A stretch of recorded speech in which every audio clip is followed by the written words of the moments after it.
ସମସ୍ତଙ୍କୁ ପ୍ରେଜ୍ ଦ ଲର୍ଡ ଆଉ ଥରେ Praise the Lord, sir. Praise the Lord, sir. Good morning everybody. Good morning, sir.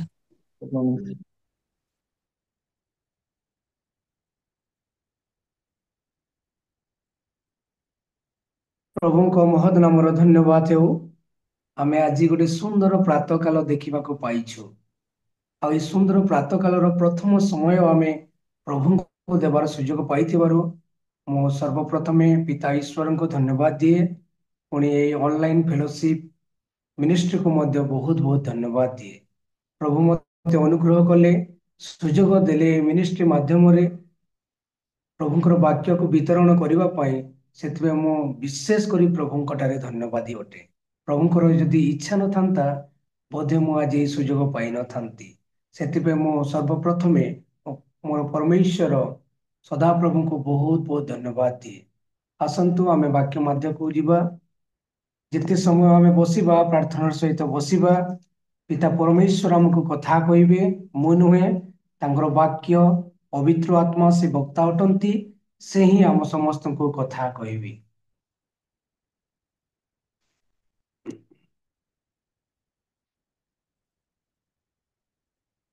ପ୍ରଥମ ପିତର 2:9 ଲେଖାଯାଏ,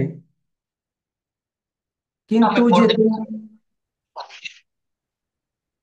परमेश्वर उपस्थिति को रहिला परे कौन विषय असाध्य नहीं साध्य अटे। ପ୍ରଥମ ପିତର 2:9 ଆଉ ଏଠାରେ ଏପରି ଲେଖାଯାଏ, କିନ୍ତୁ ଯେ ତୁମ୍ଭମାନଙ୍କୁ ଅନ୍ଧକାରରୁ ଆପଣ ଆଶ୍ଚର୍ଯ୍ୟ ଆଲୋକ ମଧ୍ୟକୁ ଆହ୍ୱାନ କରିଅଛନ୍ତି, ତୁମ୍ଭେମାନେ ଯେପରି ତାଙ୍କ ଗୁଣ କୀର୍ତ୍ତନ କର, ଏଥି ନିମନ୍ତେ ତୁମ୍ଭେମାନେ ଏକ ମନୋନୀତ ବଂଶ, ରାଜକୀୟ ଯାଜକ ବର୍ଗ, ପବିତ୍ର ଜାତି, ପୁଣି ଈଶ୍ୱରଙ୍କ ନିଜସ୍ୱ ପ୍ରଜା ହୋଇଅଛ। ପ୍ରେଜ୍ ଦ ଲର୍ଡ। ପ୍ରଭୁଙ୍କର ଧନ୍ୟବାଦ ହେଉ।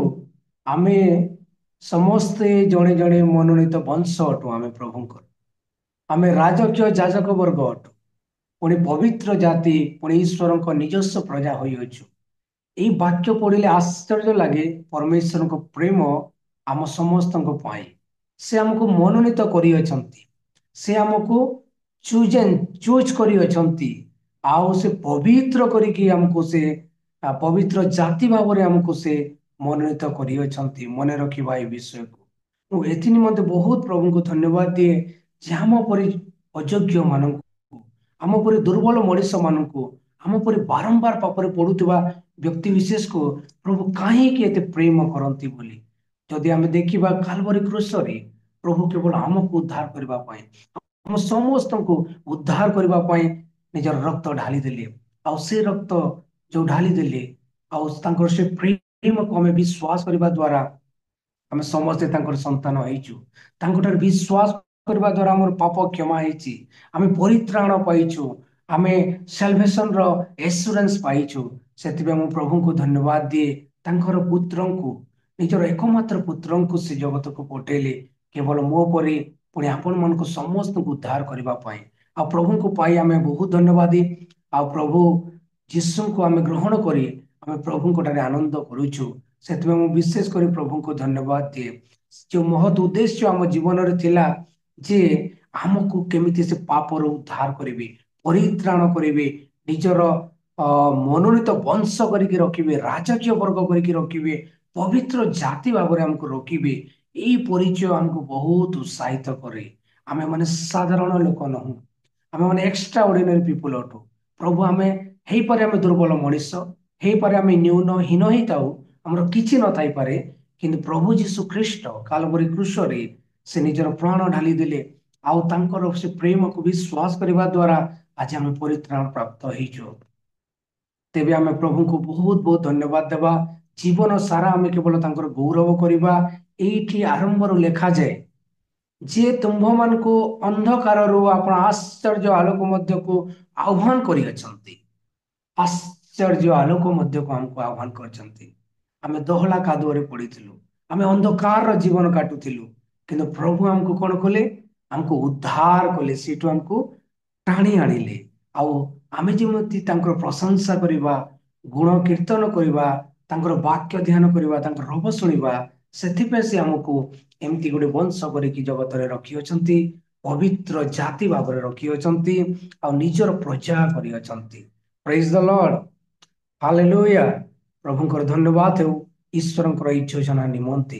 ଆହୁରି ମତେ ଆଶ୍ଚର୍ଯ୍ୟ ଲାଗେ ଆଉ ଗୋଟେ ଈଶ୍ୱରଙ୍କର ଯୋଜନା, ଯେରେମିୟା 1:5 ଲେଖାଯାଏ, ମାର ଗର୍ଭରେ ଥିଲା ବେଳୁ ସେ ଆମକୁ ଜାଣିଥିଲେ। He knew us before we formed in the womb. ଏଇଟା ମତେ ସମ୍ପୂର୍ଣ୍ଣ ଭାବରେ ଏଇ ଯୋଜନା ଈଶ୍ୱରଙ୍କର ମତେ ବହୁତ ଆଶ୍ଚର୍ଯ୍ୟ ଲାଗେ। ସେ କାହିଁକି କେତେ ତାଙ୍କର ପ୍ଲାନ୍ ଥିଲା, ଆମେ ଜନ୍ମ ନ ହେବା ଆଗରୁ ସେ ଆମକୁ କଣ କରୁଥିଲେ, ସେ ଜାଣି ସାରିଥିଲେ ଯେ ସେ କେମିତି ହେବ, ଶିଶିର କେମିତି ହେବ, କୋଉ କାର୍ଯ୍ୟ କରିବ, କେମିତି ଗମନାଗମନ କରିବ, କେମିତି ଭାବରେ ପଢିବ, ସେ ସବୁ କିଛି ଆଗରୁ ବ୍ଲୁ ପ୍ରିଣ୍ଟ ପ୍ରିପେୟାର କରିଥିଲେ। ତାପରେ କଣ ସେଠି ଲେଖାଯାଏ, ଆମେ ଯେତେବେଳେ ଗର୍ଭରୁ ଜନ୍ମ ଗ୍ରହଣ କଲା, ଭୂମିଷ୍ଠ ହେଲା, ସେଇ ସମୟରେ ସେ ଆମକୁ କଣ କଲେ, ପବିତ୍ର କଲେ ବୋଲିକି ଲେଖାଯାଏ। ହି ସାଙ୍କ୍ଟିଫାଏ ଅସ୍ ବୋଲି ଲେଖାଯାଏ, ଯାହାକି ମତେ ବହୁତ ଭଲ ଲାଗେ। ସେ ଆମକୁ ଜନ୍ମ ସମୟରୁ ପବିତ୍ର କରିକି ଜନ୍ମ ଦେଇଛନ୍ତି। ଆମେ ଆଜି ଅପବିତ୍ର ମଣିଷ ନହଉ। ହେଇପାରେ ବେଳେ ବେଳେ ଆମର କାର୍ଯ୍ୟକଳାପ ପ୍ରଭୁଙ୍କୁ ଦୁଃଖ ଦଉଥିବ, ପ୍ରଭୁଙ୍କୁ କଷ୍ଟ ଦଉଥିବ, ଆମର କାର୍ଯ୍ୟକଳାପ ଅପବିତ୍ର ହୋଇପାରେ ବେଳେ ବେଳେ, କିନ୍ତୁ ମନେ ରଖିବା ଆମେ ଅପବିତ୍ର ମଣିଷ ନୁହଁ। ପ୍ରଭୁ ଅଲରେଡି ଆମକୁ ସାଙ୍କ୍ଟିଫିକେସନ କରିଛନ୍ତି, ପବିତ୍ରୀକୃତ କରିଛନ୍ତି। ସେଥିପାଇଁ ଶୈତାନର ଜାଲରେ ପଡିବା ନାହିଁ।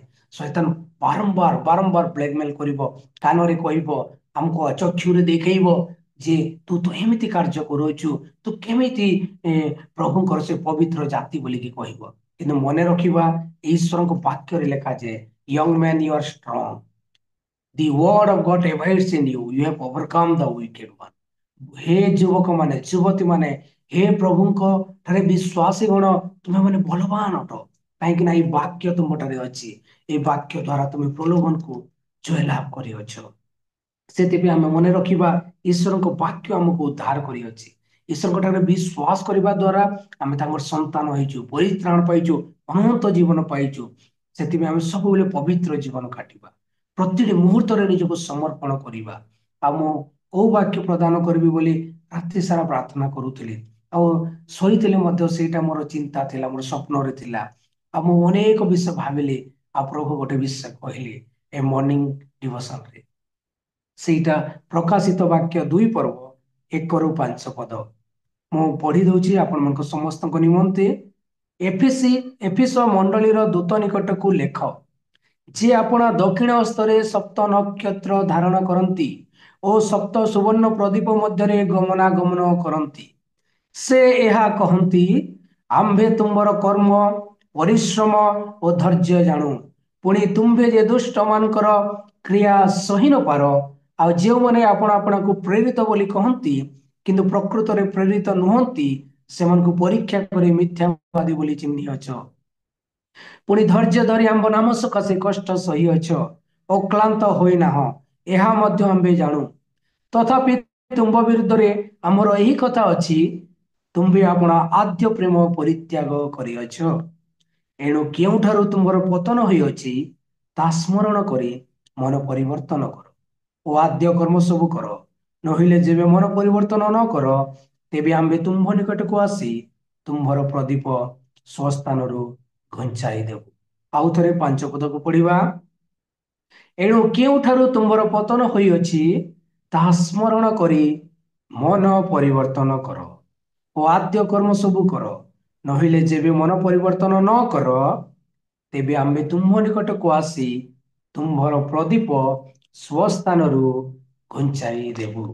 এই ବାକ୍ୟ ଏଇଟା ଯଦିଓ ଯୋହନ ଲେଖିଛନ୍ତି, ଏଫିସି ମଣ୍ଡଳୀକୁ ଲେଖୁଛନ୍ତି, କିନ୍ତୁ ଏଇ ବାକ୍ୟ ଆଜି ଆମ ସମସ୍ତଙ୍କ ପାଇଁ ରେଲିଭେଣ୍ଟ ଅଟେ, ଆମ ସମସ୍ତଙ୍କ ପାଇଁ ପ୍ରଯୁଜ୍ୟ ଅଟେ।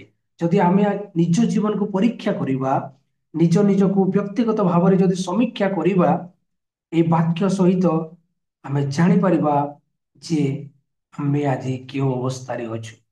ଆମର ପ୍ରଥମ ଅବସ୍ଥା କେମିତି ଥିଲା, ଆମେ କେମିତି ଏକ୍ସାଇଟମେଣ୍ଟ ହେଇକି ପ୍ରଭୁଙ୍କର ସେବା କରୁଥିଲୁ।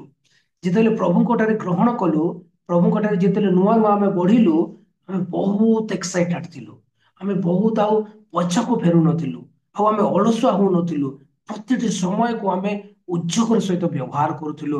ପ୍ରତିଟି ସମୟକୁ ଆମେ ପବିତ୍ରତାର ସହିତ ଆମେ ବ୍ୟବହାର କରୁଥିଲୁ, ପ୍ରଭୁଙ୍କର ସେବାରେ ସମ୍ପୂର୍ଣ୍ଣ ଭାବରେ ନିଜର ଜୀବନ ନିୟୋଜିତ କରିଥିଲୁ। କିନ୍ତୁ ଯଦି ବର୍ତ୍ତମାନ ଆମେ ଦେଖୁ, ହେଇପାରେ କେତେ ଜଣ ଆମେ ଟିକେ ପଛକୁ ଥିବା, କେତେ ଜଣ ଆମେ ଟିକେ ଉପରକୁ ଉଠିଥିବା, କେତେ ଜଣ ଆମେ ମଝିରେ ରହିଯାଇଥିବା। ସେଥିପାଇଁ ଏ ବାକ୍ୟ ଆମକୁ ନିଜ ଜୀବନକୁ ଟିକେ ଏନାଲିସିସ୍ କରିବା ପାଇଁ ସୁଯୋଗ ଦଉଅଛି ଯେ ଆମେ ଆଜି କେଉଁ ଅବସ୍ଥାରେ ଅଛୁ। ଆଜି ଆମେ ଆମର ଆଦ୍ୟ ପ୍ରେମ ପରିତ୍ୟାଗ କରିନାହୁଁ ତ? ଆଜି ଆମେ ଯେମିତି ପ୍ରଭୁରେ ବଢୁଥିଲୁ, ଯେମିତି ବାକ୍ୟ ପଢୁଥିଲୁ, ପ୍ରାର୍ଥନା କରୁଥିଲୁ, ଆଣ୍ଠୁ ଭାଙ୍ଗୁଥିଲୁ, ସେଇଟା ଆଜି କମିଯାଇ ନାହିଁ ତ? ପ୍ରଭୁଙ୍କ ପ୍ରତି ଆମର ପ୍ରେମ ଆଜି କମିଯାଇ ନାହିଁ ତ?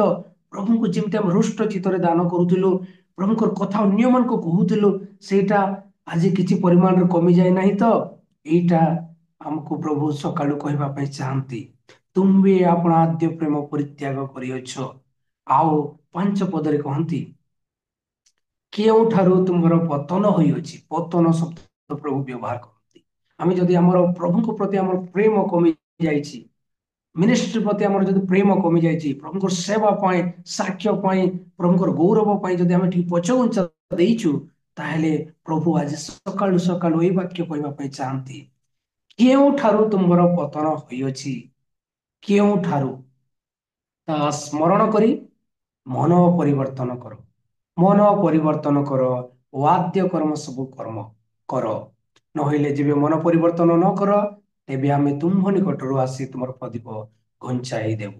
ପ୍ରଭୁଙ୍କର ବାକ୍ୟ କୁହେ, ଯଦି ଆମେ ମନ ପରିବର୍ତ୍ତନ ନ କରିବା ବା ପୁଣି ଥରେ ଯଦି ପ୍ରଭୁଙ୍କ ସହିତ ନିଜ ଜୀବନକୁ ଅନୁଶୀଳନ କରି ତାଙ୍କ ନିକଟକୁ ନ ଫେରିବା, ହୁଏତ ପ୍ରଭୁ ଆମକୁ ଘୁଞ୍ଚେଇ ଦେବୁ ବୋଲି କହନ୍ତି। ଯେଉଁ ପ୍ରଦୀପ, ଯେଉଁ କ୍ୟାଣ୍ଡେଲ ଆଜି ଜଳୁଛି ଆମ ଜୀବନରେ, ପ୍ରଭୁଙ୍କର କ୍ୟାଣ୍ଡେଲ, ସେଇଟା ଟିକେ ଘୁଞ୍ଚେଇ ଦେଲେ ଅନ୍ଧକାର ହେଇଯିବ, ପୁଣି ଆମେ ଅନ୍ଧକାରକୁ ଚାଲିଯିବା। କିନ୍ତୁ ପ୍ରଭୁ ଚାହାନ୍ତି ତୁମେ ମାନେ ସ୍ମରଣ କର। କେଉଁଠାରୁ ଏଇଟା ହେଇଛି ସେଇ ଜାଗାକୁ ଖୋଜ, ସେଇ ସ୍ଥାନକୁ ଖୋଜ, ସେଇ ସମୟକୁ ଖୋଜ। ଆଉ କଣ କଣ କରୁଅଛ ଏବେ ନିଜେ ନିଜେ ନିଜକୁ ପରୀକ୍ଷା କର। ଆଉ କୁହନ୍ତି ମନ ପରିବର୍ତ୍ତନ କର, ମନ ପରିବର୍ତ୍ତନ କର। ବାଇବେଲ ସାରା ଫେରି ଆସ। ବାଇବେଲ ସାରା ଆମେ ଯଦି ଦେଖିବା, ମନ ପରିବର୍ତ୍ତନ କର, ଫେରି ଆସ, ଫେରି ଆସ, ସ୍ମରଣ କର, ତୁମର ପୂର୍ବ ଅବସ୍ଥାକୁ ସ୍ମରଣ କର। ଏମିତି ଅନେକ ବିଷୟ ଲେଖାଯାଏ ଆଉ ତାର ତାତ୍ପର୍ଯ୍ୟ ରହିବ। ଯୋହନ ମଧ୍ୟ 7ଟି ମଣ୍ଡଳୀ ମଧ୍ୟରୁ 5ଟି ମଣ୍ଡଳୀକୁ ଏହି ବାକ୍ୟ କହୁଛନ୍ତି ଯେ ତୁମେ ମନ ପରିବର୍ତ୍ତନ କର, ମନ ପରିବର୍ତ୍ତନ କର। ଏଠାରେ ଏଫେସୀ ମଣ୍ଡଳୀକୁ କହୁଅଛନ୍ତି ତମେ ମନ ପରିବର୍ତ୍ତନ କର। ଆଜି ପ୍ରଭୁ ଆମକୁ କହୁଛନ୍ତି ତମେ ଫେରି ଆସ, ତୁମେ ଫେରି ଆସ। ନହେଲେ କଣ ହେବ? ଆମେ ପ୍ରଭୁ ଆମକୁ କଣ କରିବେ? ଆମକୁ ଅଲଗାଇ ଦେବେ ଏବଂ ଆଉ ଜଣକୁ ସେଠାରେ ରୋପଣ କରିଦେବେ। ଏଇ 2025ରେ ଗୋଟେ ନୂତନ ବର୍ଷ ଆମେ ଦେଖିବାକୁ ପାଇଛୁ। ନିଶ୍ଚିତ ଭାବରେ ସଦାପ୍ରଭୁଙ୍କର ବିବିଧ ଦୟା ହେତୁ ଆମେ ବିନଷ୍ଟ ହେଇନାହୁଁ। ସତ କଥା, ତାଙ୍କର ଦୟା ନହେଲେ ଗୋଟେ ମୁହୂର୍ତ୍ତ ଆମେ ବଞ୍ଚି ନପାରୁ, ଗୋଟେ ରାତ୍ରି ମଧ୍ୟ ଆମେ କ୍ଷେପଣ କରି ନପାରୁ। ସକାଳେ କଣ ହେବ ଆମେ ଜାଣିନୁ। ଈଶ୍ୱରଙ୍କ ଦୟା ହେତୁ ଆମେ ଆଜି ସୁଯୋଗ ପାଇଛୁ ଏମିତି ବାକ୍ୟ ଧ୍ୟାନ କରିବା ପାଇଁ। ଈଶ୍ୱରଙ୍କ ଦୟା ହେତୁ ଆମେ ସୁଯୋଗ ପାଇଲୁ ଆଜି ପ୍ରେଜ୍ ଆଣ୍ଡ ୱର୍ସିପ କରିବା ପାଇଁ, ପ୍ରେୟାର କରିବା ପାଇଁ, ବାକ୍ୟ ଶୁଣିବା ପାଇଁ, ବାକ୍ୟକୁ ଧ୍ୟାନ କରିବା ପାଇଁ। ସେଥିପାଇଁ ପ୍ରଭୁଙ୍କର ଧନ୍ୟବାଦ ହେଉ। ଯଦି ପରମେଶ୍ୱର ଚାହିଁନଥାନ୍ତି ଏ ସୁଯୋଗ ପାଇନଥାନ୍ତୁ। ଆଉ ପରମେଶ୍ୱର ତତ୍ ସହିତ ଗୋଟେ ସୁଯୋଗ ଦେଇଛନ୍ତି ମନ ପରିବର୍ତ୍ତନ କରିବା ପାଇଁ, ନିଜ ନିଜକୁ ସମୀକ୍ଷା କରିବା ପାଇଁ। 2025 ଆସିଛି, ଏଇଟା ଅନେକ ବର୍ଷ ବିତି ଯାଇଛି। ଏଇ ବର୍ଷରେ ଟିକେ ନିଜେ ନିଜେ ଆମେ ନିଜକୁ ସମୀକ୍ଷା କରିବା। ମୁଁ ଯୋଉଠି ବି ଈଶ୍ୱରଙ୍କ ବାକ୍ୟ ଦେବାର ସୁଯୋଗ ପାଉଛି, ମୁଁ ଟିକେ ଏଇ 2025ରେ କେମିତି ଆମେ ପ୍ରଭୁଙ୍କ ଠାରେ ଆହୁରି ଆତ୍ମିକ ଭାବରେ ଆନନ୍ଦ କରିପାରିବା, ଆହୁରି ଦୌଡ଼ି ପାରିବା, ଆହୁରି ତାଙ୍କର ସେବା ପାଇଁ ତ୍ୱରାନ୍ୱିତ ହେଇପାରିବା, ସେ ବାକ୍ୟ ମୁଁ କହୁଛି। ଆଜି ମଧ୍ୟ ଆମେ ସୁଯୋଗ ପାଇଛୁ ସେ ବାକ୍ୟକୁ ଧ୍ୟାନ କରିବା ପାଇଁ। ଆଉ ଯଦି ଆମେ ଫେରି ନ ଆସିବା, ନିଜ ଜୀବନକୁ ଆମେ ଅନୁଶୀଳନ ନ କରିବା, ମନ ପରିବର୍ତ୍ତନ ନ କରିବା, କଣ ହେବ? ଆଉ ଜଣକୁ এই ସୁଯୋଗ ଦେବେ। ଆଜି ଆମେ ସୁନ୍ଦର ଗୀତ ଗାଉଛୁ, ସୁନ୍ଦର ବାକ୍ୟ ପ୍ରଦାନ କରୁଛୁ, ବାକ୍ୟ ପଢୁଛୁ, ସାକ୍ଷ୍ୟ ଦେଉଛୁ, ପ୍ରାର୍ଥନା କରୁଛୁ। ଯଦି ଆମେ ବିଶ୍ୱସ୍ତ ଭାବରେ ନ କରିବା, ପବିତ୍ର ଭାବରେ ନ କରିବା, ଈଶ୍ୱରଙ୍କ ଗୌରବ ପାଇଁ ଯଦି ନ କରିବା, ହୁଏତ ପ୍ରଭୁ ଆମକୁ ଏହି ସ୍ଥାନରୁ କାଢି ଆଉ ଜଣକୁ ଦେଇଦେବେ। ବାକ୍ୟରେ ଲେଖାଯାଏ, କାହିଁକି ଏ ଭୂମି ଅକର୍ମଣ୍ୟ କରୁଅଛି ବୋଲି ଲେଖାଯାଏ। ଭୂମିକୁ କାହିଁକି ଅକର୍ମଣ୍ୟ କରୁଛି ବୋଲିକି ସେ ଆମକୁ ହାଣି ପକେଇବେ। ସେଥିପାଇଁ ମନେ ରଖିବା, ଆମକୁ ନିଜ ନିଜକୁ ସମୀକ୍ଷା କରିବାକୁ ପଡିବ। କେତୋଟି ବିଷୟ ମୁଁ ସମ୍ୟକ ଭାବରେ କହିବି। जो मैंने चाहते नोट करने नोट करेंगे, जो मैंने शुणुअछंती ध्यान सहित शुणिबे। बाइबल रे बहुत सुंदर कर लिखा जाए जनकर विषय रे। से 5 फोल्ड मिनिस्ट्री करूथिले, तांको पाखर 5 फोल्ड ब्लेसिंग्स थिला। से होचंती किए, से बहुत सुंदर थिले। से नेबल बजाउथिले, बीणा बजाउथिले, गीत गाउथिले, वर्शिप लीडर थिले। समस्त को निजर सौंदर्य रे मध्य आकृष्ट करथिले। से बहुत टैलेंटेड थिले। किए से? लुसिफर। से प्रभुଙ୍କର ଦୂତ ଥିଲେ। ଆଉ ପ୍ରଭୁ ତାଙ୍କୁ ଗୋଟେ ବହୁତ ସୁନ୍ଦର ଜାଗାରେ ରଖିଥିଲେ। ସେ ଅନେକଙ୍କୁ ଈଶ୍ୱରଙ୍କ ବାକ୍ୟ ପ୍ରଦାନ କରୁଥିଲେ। ବର୍ଷିପ ମାଧ୍ୟମରେ ପ୍ରଭୁଙ୍କର ଉପସ୍ଥିତିକୁ ଆଣୁଥିଲେ। ଗୋଟେ ସମୟ ଆସିଲା, ସେ କଣ କଲେ?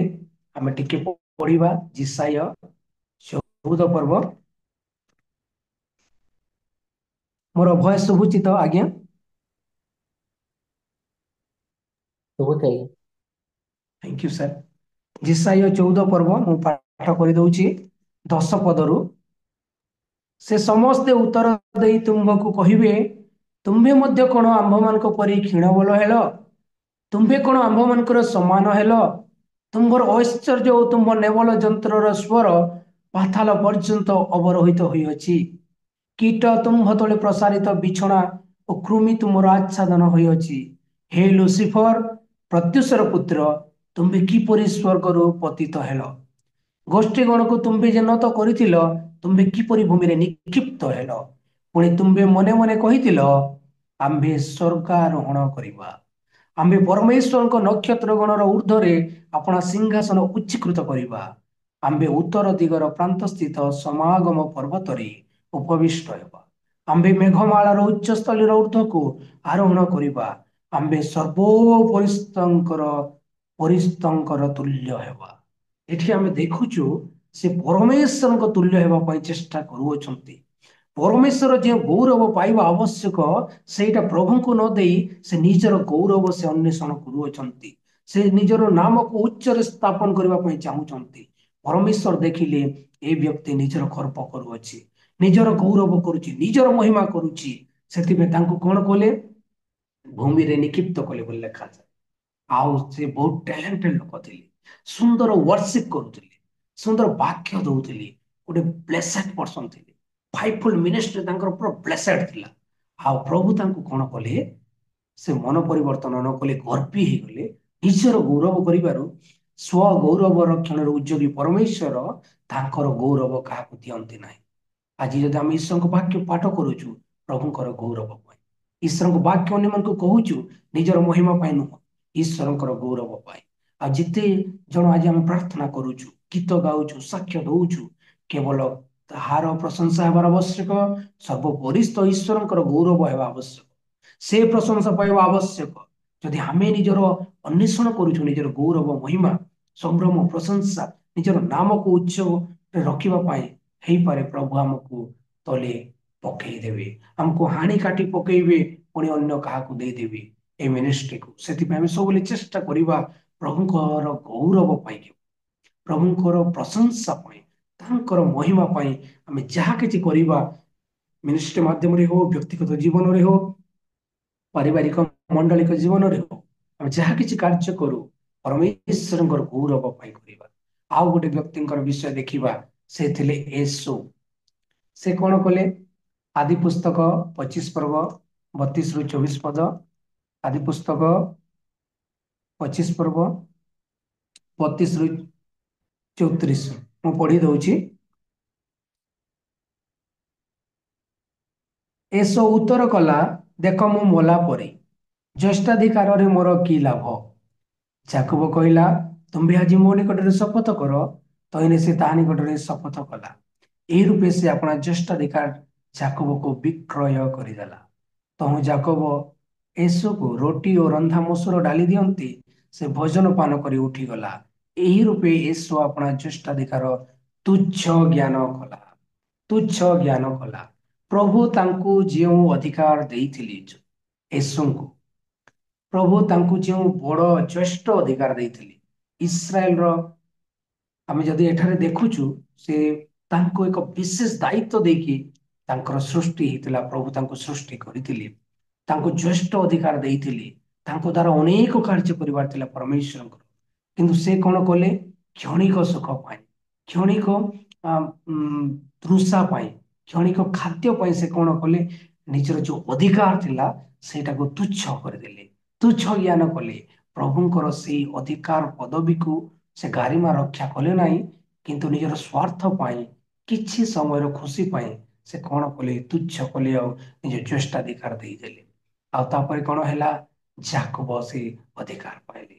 ଯାକୋବ ଖୋଜୁଥିଲେ, ଯାକୋବ ପ୍ରାର୍ଥନା କରୁଥିଲେ, ସେ ନିରନ୍ତର ପ୍ରାର୍ଥନା କରୁଥିଲେ ପ୍ରଭୁଙ୍କର ଆଶୀର୍ବାଦ ଦରକାର ବୋଲି। ସେ ଏମିତି ମଲ୍ଲଯୁଦ୍ଧ କରିନାହାନ୍ତି। ଏଇଟା ଶାରୀରିକ ଯୁଦ୍ଧ ନୁହଁ। ପ୍ରଭୁଙ୍କ ସହିତ କିଏ ଯୁଦ୍ଧ କରିପାରେ? ଏଇଟା ଆତ୍ମିକ ଯୁଦ୍ଧ ଥିଲା। ସେ କାନ୍ଦି କାନ୍ଦି ପ୍ରାର୍ଥନା କରୁଥିଲେ, ପ୍ରଭୁ ତୁମେ ମତେ ଆଶୀର୍ବାଦ ନ କଲେ ମୁଁ ତୁମକୁ ଛାଡ଼ିବି ନାହିଁ। ଆଉ ପରମେଶ୍ୱର ଦେଖିଲେ ତାଙ୍କର ଅନ୍ତଃକରଣ। ପ୍ରଭୁ ଯିଏ ଖୋଜେ ସେ ପାଏ। ଏମିତି ଖୋଜିବାଟା ନୁହଁ, କ'ଣ ଗୋଟେ ଖୋଜିଗଲା ଖୋଜିଲୁ ପାଇଲୁ, ସେମିତି ନୁହଁ। ଏଇଟା ଅନ୍ତଃକରଣ ସହିତ ଖୋଜିବା, ଦିନ ରାତି ଖୋଜିବା, ପ୍ରାର୍ଥନା ସହିତ ଖୋଜିବା, ବାକ୍ୟରେ ଖୋଜିବା, ପ୍ରତିଟି ମୁହୂର୍ତ୍ତରେ ଈଶ୍ୱରଙ୍କୁ ଖୋଜିବା, ସେଇ ଅନୁସନ୍ଧାନର କଥା ଲେଖାଯାଏ। ଆଉ ଯାକୋବ ତୃଷିତ ଥିଲେ, କ୍ଷୁଧିତ ଥିଲେ। ଆଉ ଯାକୋବ ବଂଶରୁ ଆମେ ଯଦି ପରବର୍ତ୍ତୀ ଅବସ୍ଥାରେ ଦେଖୁ, ଯୀଶୁ ଖ୍ରୀଷ୍ଟଙ୍କର ଜନ୍ମ ମଧ୍ୟ ହେଉଅଛି। ଜ୍ୟେଷ୍ଠାଧିକାରକୁ ତୁଚ୍ଛ କଲା। ଆଜି ଆମେ ଅନେକ ଆଶୀର୍ବାଦ ପାଇଛୁ ଜଗତରେ। ଆଜି ଆମେ ଅନେକ ଅବସ୍ଥାରେ ସ୍ଥାପିତ ହେଇଛୁ, ଅନେକ ଦାୟିତ୍ୱ ମଧ୍ୟ ପାଇଛୁ ମିନିଷ୍ଟ୍ରିରେ। ଯଦି ଆଜି ଆମର ଦାୟିତ୍ୱକୁ ଠିକ ଭାବରେ ନ ନିଭେଇବା, ପ୍ରଭୁ କ'ଣ କରିବେ? ଆମର ପ୍ରଦୀପ ନିଭେଇ ଦେବେ, ଅଲଗା କରିଦେବେ। ଆଉ ଆମର ଦାୟିତ୍ୱ କାହାକୁ ଦେଇଦେବେ? ଆମର ମିନିଷ୍ଟ୍ରିକୁ ଏସୋର ଅଧିକାର କାହାକୁ ଦେଇଦେଲେ? ଯାକୋବକୁ। ଆଜି ଯଦି ଆମେ ପରମେଶ୍ୱର ଦେଇଥିବା ମିନିଷ୍ଟ୍ରିର ଦାୟିତ୍ୱ ଯଦି ଠିକ ଭାବରେ ନ ନିଭେଇବା, ପ୍ରଭୁଙ୍କର ଗୌରବ ନ କରିବା, ଅନ୍ୟମାନଙ୍କୁ ଇନଭଲ୍ଭ ନ କରିବା, କ'ଣ ହେବ? ଯଦି ଆମେ ତୁଚ୍ଛ କଲୁ ଏଇ ଅବସ୍ଥାକୁ, ଏଇ ଦାୟିତ୍ୱକୁ, ପ୍ରଭୁ କ'ଣ କରିବେ? ଏଇ 2025ରେ ଆଉ ଜଣକୁ ଆଣିକି ସେଠାରେ ରଖିଦେବେ, ଆଉ ପ୍ରଭୁ ତାଙ୍କ ମାଧ୍ୟମରେ କାର୍ଯ୍ୟ କରିବେ। ତେବେ ଆସୁ, ପ୍ରଭୁ ଆମକୁ ଯେଉଁ ଦାୟିତ୍ୱ ଦେଇଅଛନ୍ତି, ବିଶ୍ୱସ୍ତ ଭାବରେ ଆମେ ପବିତ୍ରତା ସହିତ ସମ୍ପାଦନ କରୁ। ଆଉ ଜଣଙ୍କର ବିଷୟ ଦେଖିବା, ରୁବେନ, ଯିଏ ହଉଛନ୍ତି ଇସ୍ରାଏଲର ପ୍ରଥମ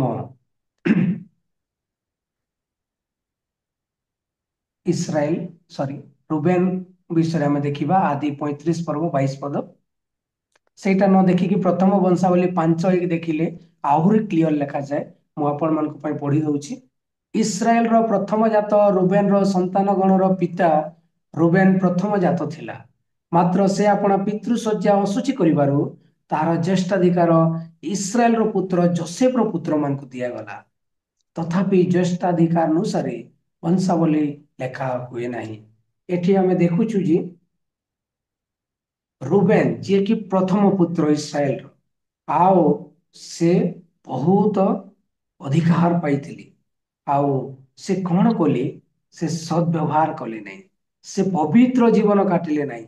ଯଦିଓ ପ୍ରଭୁ ଆମକୁ ପବିତ୍ର କରି ନିଯୁକ୍ତି କରିଅଛନ୍ତି, ପବିତ୍ର ଜାତି କରିକି ରଖିଅଛନ୍ତି, ଯଦି ଆମେ ପବିତ୍ର ଜୀବନ ନ କାଟିବା, କ'ଣ ହେବ? ପ୍ରଭୁ ଆମର ଅଧିକାର ଛଡ଼େଇ ନେଇକି ଅନ୍ୟ କାହାକୁ ଦେଇଦେବେ। ଏଠି ଆମେ ଦେଖୁଛୁ ରୁବେନ ସେ ପିତୃଶଯ୍ୟାକୁ ଅଶୁଚି କଲା ବୋଲି ଲେଖାଯାଏ। ସେ ବ୍ୟଭିଚାର କଲା। ସେ କ୍ଷଣିକ ସୁଖ ପାଇଁ ସେ ଆଉ କିଛି ଦେଖିଲା ନାହିଁ, କେଡ଼େ କଦର୍ଯ୍ୟ କାମ କଲା। ଆଉ ପ୍ରଭୁ କ'ଣ କଲେ? ତାଙ୍କୁ ସେ ମନ ପରିବର୍ତ୍ତନ କଲା ନାହିଁ। ପ୍ରଭୁ କ'ଣ କଲେ? ତାକୁ ହାଣି ପକେଇଲେ। ତାକୁ ଯେଉଁ ଦାୟିତ୍ୱ ଦିଆଯାଇଥିଲା, ତାର ପୋଜିସନ ଯୋସେଫଙ୍କର ପୁତ୍ର ମାନଙ୍କୁ ଦିଆଗଲା, ତାଙ୍କର ମିନିଷ୍ଟ୍ରି ଲେବିୟ ମାନଙ୍କୁ, ଜିହୁଦା ମାନଙ୍କୁ ଦିଆଗଲା। ଆଉ ଏଠାରେ ଆମେ ଦେଖୁଛୁ 2000 ପାଇଁ ଏଇଟା ଆମ ପାଇଁ ଗୋଟେ ୱାର୍ଣ୍ଣିଂ କହିଲେ ଭୁଲ ହେବ ନାହିଁ। ଆମେ ନିଜ ଜୀବନକୁ ଆମେ ସମୀକ୍ଷା କରିବା। ଯଦି ଆମେ ଅପବିତ୍ର ମଣିଷ ହେଇଛୁ, ଅପବିତ୍ର ଜୀବନ କାଟିଛୁ, ତାହେଲେ ପ୍ରଭୁଙ୍କ ଠାରେ କ୍ଷମା ମାଗି ଗୋଟେ ପବିତ୍ର ଜୀବନ କାଟିବା। ମନେ ରଖିବା, ଯେତେବେଳେ ମଧ୍ୟ ଆମେ ଯଦି ପ୍ରଭୁ ଦେଇଥିବା ଟ୍ୟାଲେଣ୍ଟ, ପ୍ରଭୁ ଦେଇଥିବା ଅନୁଗ୍ରହ ଦାନକୁ ଆମେ ଯଦି ଠିକ ଭାବରେ ବ୍ୟବହାର ନ କରିବା, ପ୍ରଭୁ କ'ଣ କରିବେ? ଆମକୁ ହାଣି ପକେଇବେ, ଅନ୍ୟ କାହାକୁ ସେ ଜାଗାରେ ସଂସ୍ଥାପିତ କରିବେ। ଆଉ ଗୋଟେ ବିଷୟ ମତେ ବହୁତ ଆଶ୍ଚର୍ଯ୍ୟ ଲାଗେ, ସେଟା ବହୁତ ହାର୍ଟ ଟଚିଂ ଅଟେ। ଏଲିଙ୍କର ମିନିଷ୍ଟ୍ରି। ଏଲି ଜଣେ ଯାଜକ ଥିଲେ। ସେଟା ଲେଖାଯାଏ ପ୍ରଥମ ସାମୁଏଲରେ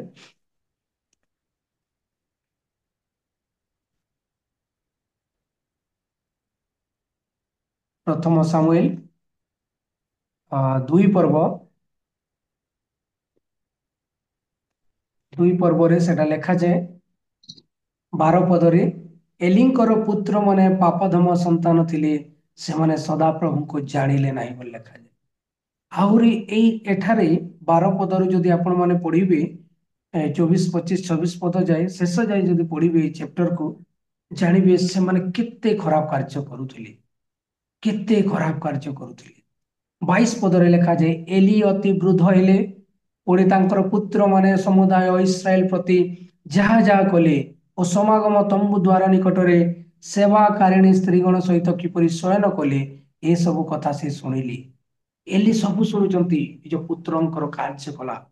ନିଜର ଦୁଇ ପୁତ୍ର ହଫ୍ନି ଓ ଫିନହସ୍ ଯାହା କାର୍ଯ୍ୟ କରୁଅଛନ୍ତି ପ୍ରଭୁ ତାଙ୍କୁ ଯାଜକ ଭାବରେ ରଖିଥିଲେ। ଏଲିଙ୍କ ପରେ ତାଙ୍କର ପୁଅମାନେ ଯାଜକତ୍ୱ କରିବାର ଥିଲା, ସେମାନେ କରୁଥିଲେ ମଧ୍ୟ। ଆଉ କଣ ହେଲା, ସେମାନେ ଅବିଶ୍ୱସ୍ତ କାର୍ଯ୍ୟ କଲେ। ଯେଉଁମାନେ ପ୍ରଭୁଙ୍କର ସେବା କରିବା ପାଇଁ ଆସୁଥିଲେ ସେମାନଙ୍କୁ ସେମାନେ ଖରାପ କାର୍ଯ୍ୟ କରୁଥିଲେ ଆଉ ସେମାନଙ୍କୁ ଭ୍ରଷ୍ଟ କରୁଥିଲେ। ଆଉ ସେଥିପାଇଁ ପରମେଶ୍ୱର ତାଙ୍କର କାର୍ଯ୍ୟକୁ ଘୃଣା କଲେ। ଆଉ ତାଙ୍କର ପୁଅମାନେ ଫେରି ନ ଆସିବାରୁ, ସେମାନେ ଖରାପ କାର୍ଯ୍ୟ କରିବାରୁ କଣ କଲେ, ପରମେଶ୍ୱର ହାଣି ପକେଇଲେ ଆଉ ତାଙ୍କର ଦାୟିତ୍ୱ ଆଉ ଜଣକୁ ଦେଇଥିଲେ। କାହାକୁ ଦେଲେ? ଗୋଟେ ନିରୀହ ବାଳକକୁ ଦେଲେ। ସେ କିଛି ଜାଣିନଥିଲା, କଥା କହିବା ଜାଣିନଥିଲା, କିନ୍ତୁ ସେ ପ୍ରଭୁଙ୍କର ଆଜ୍ଞାବହତା ଥିଲା। ପ୍ରଭୁଙ୍କ ମନ୍ଦିରରେ ସେ ବାସ କରୁଥିଲା, ଏଲିଙ୍କ ପାଖରେ ସେ ରହୁଥିଲା। ସେ ହେଉଛନ୍ତି ସାମୁଏଲ, ବାଳକ ସାମୁଏଲ। ଆଉ ପ୍ରଭୁ ତାଙ୍କ ଦ୍ୱାରା ଅନ୍ୟାନ୍ୟ କାର୍ଯ୍ୟ କଲେ। ଏଠି ଆମେ ଦେଖୁଛୁ ଯେ ଆମେ ଯଦି ଠିକ ଭାବରେ ଆତ୍ମାରେ ଓ ସତ୍ୟରେ ଯଦି ଉପାସନା ନ କରୁ, ପବିତ୍ର ଜୀବନ ନ କାଟୁ, ପବିତ୍ର ଭାବରେ ନିଜର ଦାୟିତ୍ୱକୁ ବିଶ୍ୱସ୍ତ ଭାବରେ ଯଦି ଆମେ ପାଳନ କରୁନାହୁଁ, ପରମେଶ୍ୱର କଣ କରିବେ? ସବୁଦିନ ଦେଖିବେ ନାହିଁ, ସବୁଦିନ ଦୟା କରିବେ ନାହିଁ, ସବୁଦିନ ଆମକୁ ଛାଡ଼ିଦେବେ ନାହିଁ। ଆମକୁ ସୁଯୋଗ ଉପରେ ସୁଯୋଗ ଦିଅନ୍ତି, ବାକ୍ୟ ମାଧ୍ୟମରେ ଦିଅନ୍ତି, ପ୍ରଭୁଙ୍କର ଦାସମାନଙ୍କ ମାଧ୍ୟମରେ ଦିଅନ୍ତି, ଅନେକ ଦୁଃଖ ରୂପକ କ୍ଲେଶ ମଧ୍ୟ ଦେଇ ଦିଅନ୍ତି।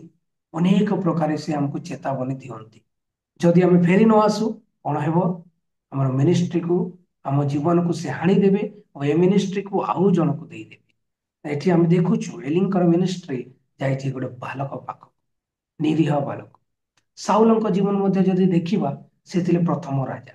ପ୍ରଭୁ କଣ କଲେ? ତାଙ୍କୁ କାଢିଦେଲେ ଆଉ ଦାଉଦକୁ ତାଙ୍କ ଜାଗାରେ ରୋପଣ କଲେ। ତାଙ୍କର ଭୁଲ ଥିଲା କଣ? ସେ ପ୍ରଭୁ ଯେଉଁ ଆଜ୍ଞା ଦେଇଥିଲେ ସେଇଟା ପାଳନ କଲେ ନାହିଁ।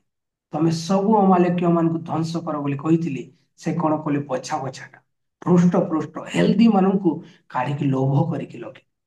ପରମେଶ୍ୱର କହିଲେ ସବୁକୁ ତୁମେ ନଷ୍ଟ କର, ସବୁକୁ ତୁମେ ହାଣି ଦିଅ କହିବାରୁ ସେ କଣ କଲେ?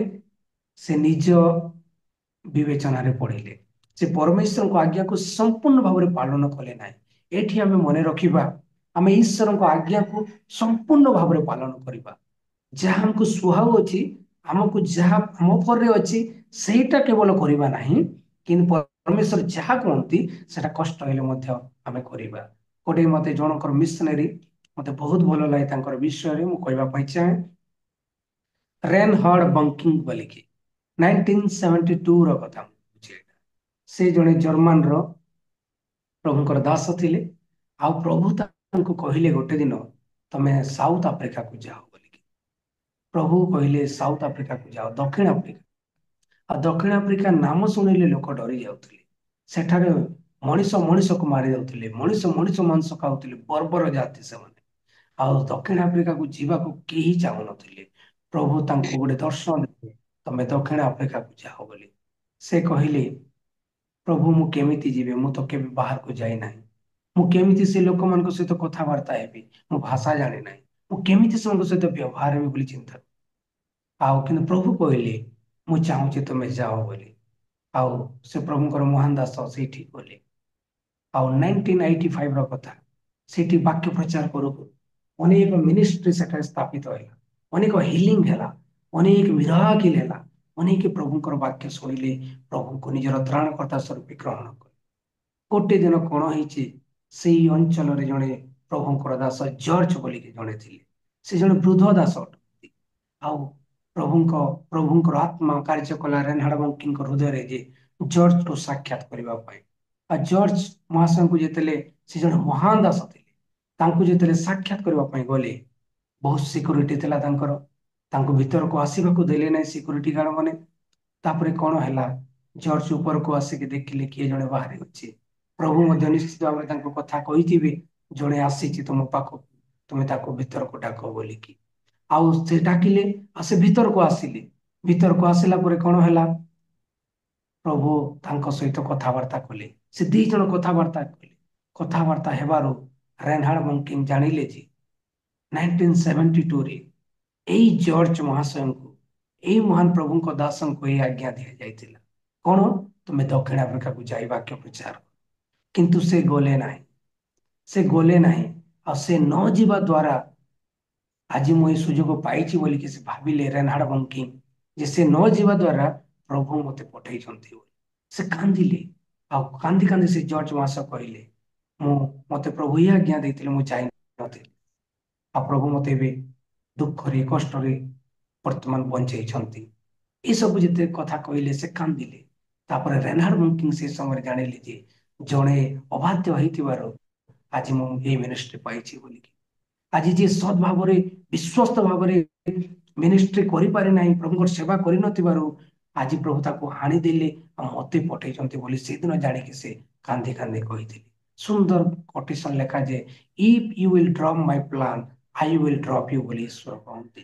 ଆମେ ଯଦି ଈଶ୍ୱରଙ୍କର ପ୍ଲାନ୍କୁ ଡ୍ରପ୍ କରିବା, ଈଶ୍ୱରଙ୍କ ବାକ୍ୟ ଯେ ଜୀବନ ନ କାଟିବା, ସେ ଆମକୁ ଡ୍ରପ୍ କରିଦେବେ, ଆମକୁ ସମ୍ପୂର୍ଣ୍ଣ ଭାବରେ ହାଣିଦେବେ, ଆମ ଜାଗାରେ ଅନ୍ୟ ଜଣକୁ ରୋପଣ କରିବେ।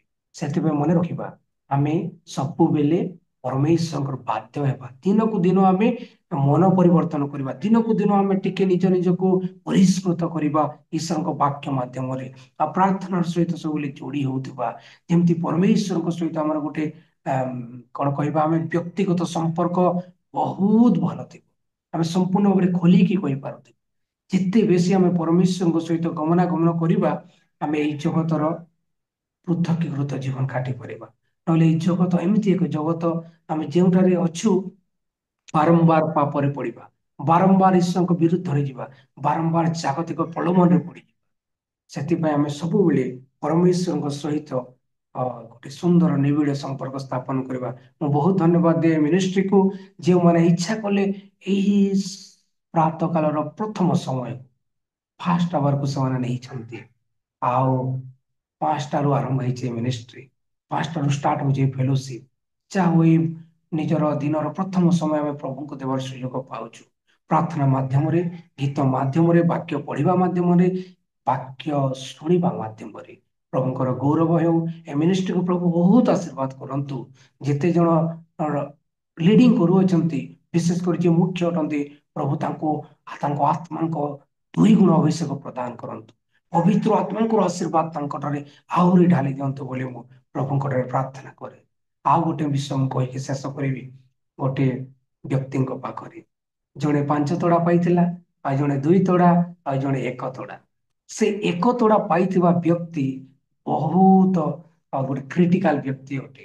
ମାଥ୍ୟୁରେ ଯଦି ସେଟା ଆମେ ପଢିବା, ମାଥ୍ୟୁରେ ଲେଖାଯାଏ, ମାଥ୍ୟୁ 25 ପର୍ବ 24ରୁ ସେଟା ଲେଖାଯାଏ, 24ରୁ 26ରେ ମୁଁ ପଢି ଦଉଛି ଆପଣମାନଙ୍କ ପାଇଁ। ଆଉ ଯିଏ 1 ତୋଡ଼ା ପାଇଥିଲା, ସେ ମଧ୍ୟ ଆସି କହିଲା, ହେ ପ୍ରଭୁ, ଆପଣ ଯେ କଠିନ ଲୋକ, ଯେଉଁଠାରେ ବୁଣି ନଥାନ୍ତି ସେଠାରେ କାଟନ୍ତି, ଆଉ ଯେଉଁଠାରେ ଶସ୍ୟ ଉଡ଼ାଇ ନଥାନ୍ତି ସେଠାରେ ସଂଗ୍ରହ କରନ୍ତି, ଏହା ମୁଁ ଜାଣିଥିଲି। ଏଣୁ ଭୟ କରି ମୁଁ ଯାଇ ଆପଣଙ୍କ ତୋଡ଼ା ମାଟିରେ ପୋତି ଲୁଚାଇ ରଖିଲି। ଦେଖନ୍ତୁ, ଆପଣ ନିଜର ଧନ ପାଇଲେ। ପ୍ରଭୁ ଦେଇଥିଲେ ସଦ୍ବ୍ୟବହାର କରିବା ପାଇଁ, ମଲ୍ଟିପ୍ଲାଏ କରିବା ପାଇଁ, ଆହୁରି ପ୍ରଡକ୍ସନ କରିବା ପାଇଁ। କିନ୍ତୁ ସେ କଣ କଲେ? ସେ କହିଲେ, ପ୍ରଭୁ ଆପଣ ବହୁତ କଡ଼ା ଲୋକ ଅଟନ୍ତି, ସେଥିପାଇଁ ମୁଁ ଆପଣଙ୍କଟାକୁ କିଛି ଆଉ ୟୁଟିଲାଇଜ କରିନାହିଁ, ଯେମିତି ପୋତିକି ରଖିଥିଲି ସେଟା ଆଣିକି ଦଉଛି ବୋଲିକି। ତାର ଭୁଲ କଣ ଥିଲା? ତାର ପାପ। ଆମେ ଯଦି ଦେଖିବା, ହି ହ୍ୟାଡ ଏ ରଙ୍ଗ କନସେପସନ ଆବାଉଟ ଗଡ୍। ସେ ଯୀଶୁଙ୍କ ବିଷୟରେ, ଈଶ୍ୱରଙ୍କ ବିଷୟରେ ତାର ଗୋଟେ ରଙ୍ଗ କନସେପସନ ଥିଲା। ସେ ନିଜେ କହୁଛି କଣ?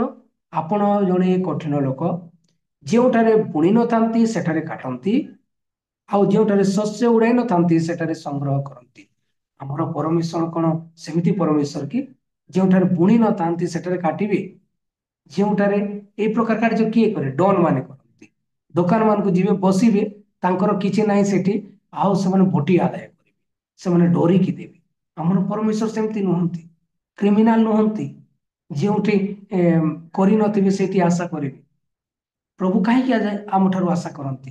କାହିଁକିନା ସେ ଆମକୁ ନିଜ ହାତରେ ସୃଷ୍ଟି କରିଅଛନ୍ତି, ନିଜର ପ୍ରାଣବାୟୁ ଦେଇଅଛନ୍ତି, ସେ ଆମକୁ ପବିତ୍ର କରିକି ସୃଷ୍ଟି କରିଅଛନ୍ତି, ମନୋନୀତ ରାଜକୀୟ ବଂଶ କରିଅଛନ୍ତି।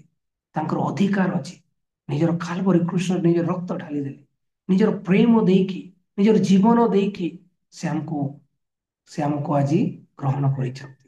ଯେତେ ଜଣ ଆଜି ଆମେ ତାଙ୍କୁ ବିଶ୍ୱାସ କରିଅଛୁ, ଅନନ୍ତ ଜୀବନ ପାଇଛୁ, ଆମେ ତାଙ୍କର ଅଧିକାରରେ ଅଧିକୃତ ଅଟୁ। ସେଥିପାଇଁ ଆଜି ସେ ଆମଠାରୁ ଡିମାଣ୍ଡ କରନ୍ତି। ଆଜି ଯଦି ଆମେ ସେଇ ଯାହା ବି ଦେଇଛନ୍ତି, ଗୀତ ଗାଇବା ହେଉ, ବାକ୍ୟ ହେଉ, ସାକ୍ଷ୍ୟ ହେଉ, ପ୍ରଚାର ହେଉ, ଦାନ ହେଉ, ପ୍ରଭୁଙ୍କ କଥା ଅନ୍ୟମାନଙ୍କୁ କହିବା ହେଉ, ଯାହା କିଛି ମଧ୍ୟ ହେଇପାରେ।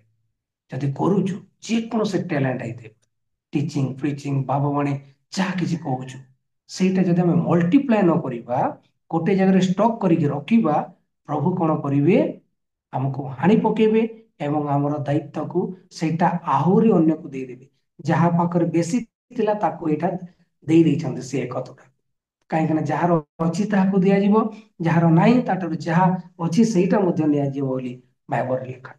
ଆଜିର ଚର୍ଚ୍ଚରେ ମଧ୍ୟ ଆମେ ଦେଖୁ, ଗିର୍ଜା କରୁଛୁ, ପ୍ରଭୁ ବଳି ନେଉଛୁ, ଟ୍ୟାଲେଣ୍ଟ ଶୋ, ଏମିତି ଅନେକ ବିଷୟ ସବୁ ଚାଲିଛି। ସଠିକ ଭାବରେ ବେଳେ ବେଳେ ହଉନାହିଁ। ଆମକୁ ଭଲରେ ଜାଣିବାର ଅଛି ଈଶ୍ୱର କିଏ, ଯୀଶୁ କିଏ, ସେ କେମିତି ଆସିଲେ, କାହିଁକି ଆସିଲେ, ତାଙ୍କର ଉଦ୍ଦେଶ୍ୟ କଣ ଥିଲା।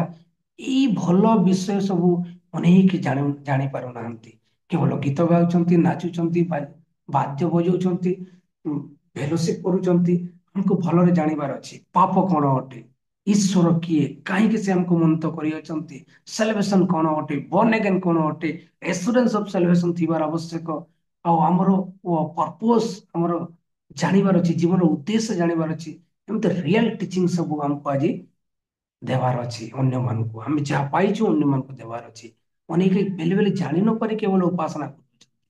ଆମକୁ ସବୁ ଶିଖେଇବାର ଅଛି, ଯଦ୍ୱାରା କି ଯେଉଁ ସମୟ ବର୍ତ୍ତମାନ ଆସିଅଛି, ଆମକୁ ଯଦି ଆତ୍ମିକ ଭାବରେ ବଳିଷ୍ଠ ନ ହେଲେ ଆମେ ବହୁତ ଅସୁବିଧାରେ ପଡ଼ିଯିବା। ଅନେକ ଆଜି ଅଳ୍ପ ବିଶ୍ୱାସୀ ମାନେ ଈଶ୍ୱରଙ୍କୁ ଛାଡ଼ିଦେବେ ଆଜି। ସେଥିପାଇଁ ଆମକୁ ସେମାନଙ୍କର ବିଶ୍ୱାସକୁ ମଜବୁତ କରିବାର ଅଛି। ମନେ ରଖିବା ଏ ବିଷୟକୁ। ତାପରେ ଇସ୍କାରିୟତ ଯିହୁଦାର ବିଷୟ ଆମେ ଦେଖୁ। ଯୀଶୁଙ୍କ ସହିତ ଏତେ ଦିନ ଗମନାଗମନ କଲା, ଯୀଶୁଙ୍କ ସହିତ ରହିଲା, ଖାଇଲା, ପିଇଲା, ଶୋଇଲା, ହେଲେ କଣ ହେଲା? ସେ ଯୀଶୁଙ୍କୁ ଭଲରେ ଜାଣି ପାରିଲା ନାହିଁ।